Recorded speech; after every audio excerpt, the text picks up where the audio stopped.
Good morning, everyone. I'm very happy to come do this discussion with you guys. I'm currently in Tokyo, Japan. My job awarded me an opportunity to spend some time out here, and that's where I'm currently at. And for this particular assignment, took the opportunity to visit there are several grave sites around this area that I'm currently in, but the one particular one I went to is called the Roppongi Cemetery. The cemetery is in Minato City, which is a borough of Tokyo, and it's actually a very unique cemetery, and it's very old.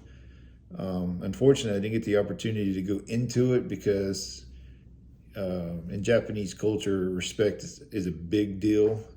And for this particular cemetery, I can't speak for all of them, but for this particular one, I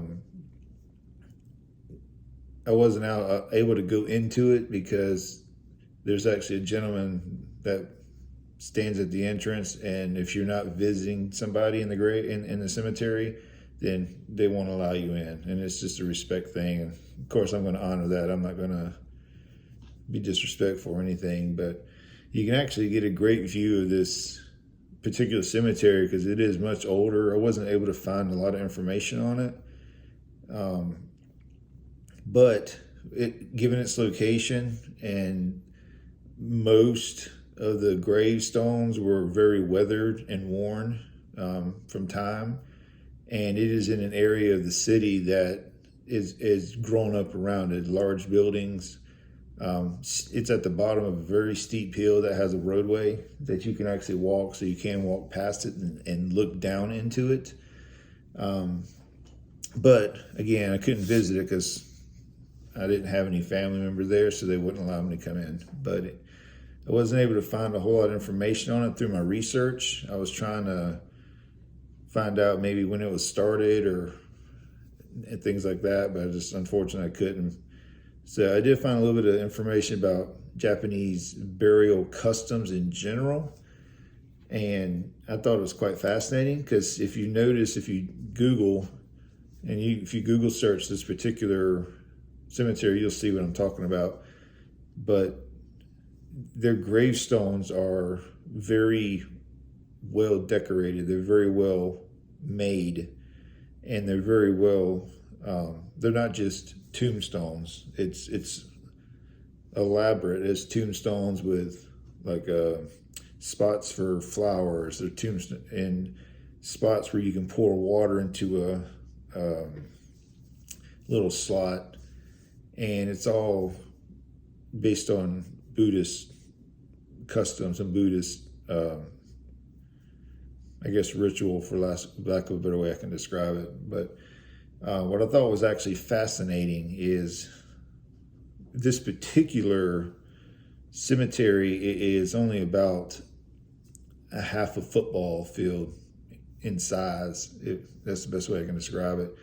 But I'm guessing, at least 150 to 200 tombstones in the cemetery, and they're close together like a normal cemetery, but I thought it was pretty fascinating that it did range from well-weathered, worn-out tombstones to newer ones, but I didn't really see any brand new ones, but just from what little I could see from the roadway. So I'm not really sure about when they stopped using it, but I thought it was fascinating to see.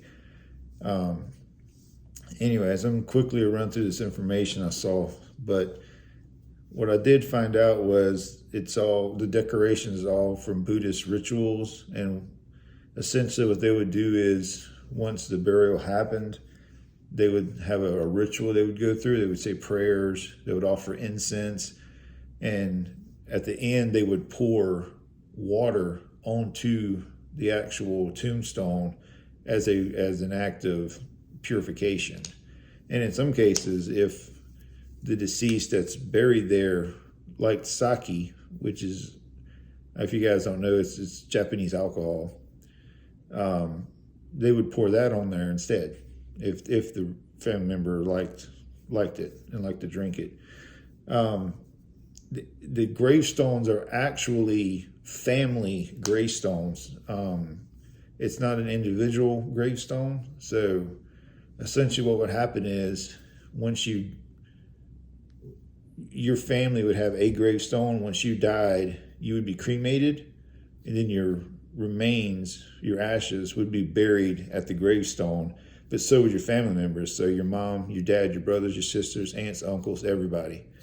And this also depends on, I'm getting this information, by the way, from a website called, one of them is called Voyapon, VOYAPON.com, and the other one is called TravelJapan.com.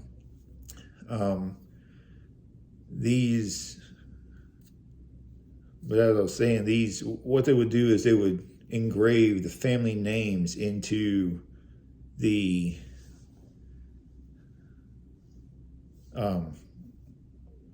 monument, the actual tombstone, and excuse me.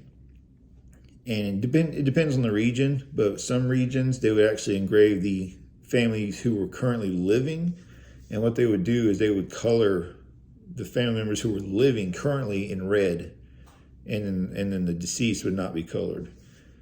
And also they would put they look like wooden planks, like a tree, or a fence plank. It would be something similar to that. They would engrave those on the back, or they would engrave those and then place them next to the tombstone, is what I'm trying to say. And what they would do is, based on Japanese custom, once you die, if your name was to be uttered, then you would be brought back to the world. You would be brought back from the spiritual world into this realm. So what they would do is, once you died, a Buddhist priest, or I guess it would be a Buddhist monk. I'm not familiar with Buddhism, but the Buddhist person would give you a Buddhist name, and you would no longer be known by your in the cemetery. You would not be known by your actual name. You'd be known by a Buddhist name. And what they would do is they would engrave this name into these wooden fence post type designs, and they would place them behind the actual tombstone, so you can essentially see who is all there. And again, that's because they do it because the Japanese strongly believe that if your name is uttered, you'll come back to life. So they'll give you a Buddhist name. So you'll essentially, when they speak about you, you would essentially stay in the grave, for lack of a better way to describe that also. But I did think that was fascinating. This particular cemetery, it didn't look like there was a hierarchy. It didn't look like there was some type of segregation in any manner. It looked like all the families were simply put beside each other, and they were well-maintained graves as far as I could tell. There are, in Japanese culture, times when you would be segregated, and those were like Buddhist monks, or religious leaders, the actual leaders of Japan, like emperors, former emperors and stuff. They would have their own grave sites that were very large, very decorative, very standoutish, for lack of a better way. It's just hard for me to describe what I'm trying to tell you, but other than religious leaders and country leaders, it seemed the grave sites, from what I've been reading, seem to be very family oriented and very, very equal to each other. There's nothing more unique than others.